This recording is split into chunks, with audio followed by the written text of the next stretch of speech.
नमस्कार, प्रणाम भोजपुरिया भैया लोग और सब बताई कैसे बानी रउआ सभे। उम्मीद करतानी रउआ सब ठीक-ठाक होखब भैया और हमहू ठीक बानी। तो स्वागत बाटे आप सबके राइटर विजय बागी के चैनल पर। और आज उपस्थित बानी भैया रउआ सबके बीच में लेके एकदम ब्रांड भोजपुरी रंगदारी मैटर। और दिल से बताओ तनी भैया कि एकर नया म्यूजिक बनवा के बढ़िया तरीका से गायकी कर देतानी तो गाना एकदम पक्का ब्लास्ट करी भैया। मेल फीमेल सॉन्ग बाटे। तो चली देर ना करते हुए मैटर के शुरुआत कइल जा कि कैसे गावे के बा, का एकर धुन बा, का लय बा। लेकिन वीडियो स्टार्ट करे से पहले भैया एगो बात बतावल चाहब।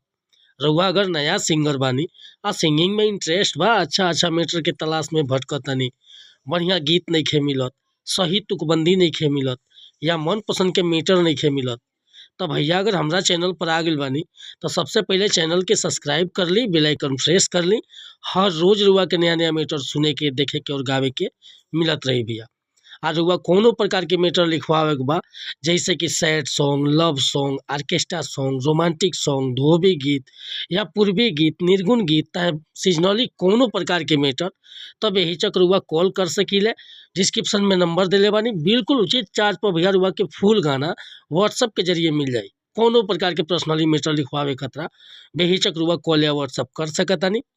और हाँ, आज के मैटर देखिए एगो बहुत बढ़िया टुनटुन भैया के गाना मार्केट में वायरल भइल बा।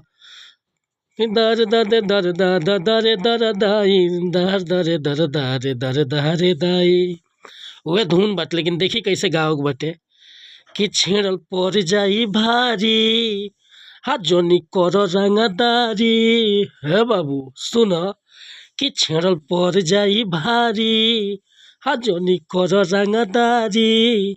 हवे बदमाश हमर जनुआ, अली दीने दहाड़े टंगवाई।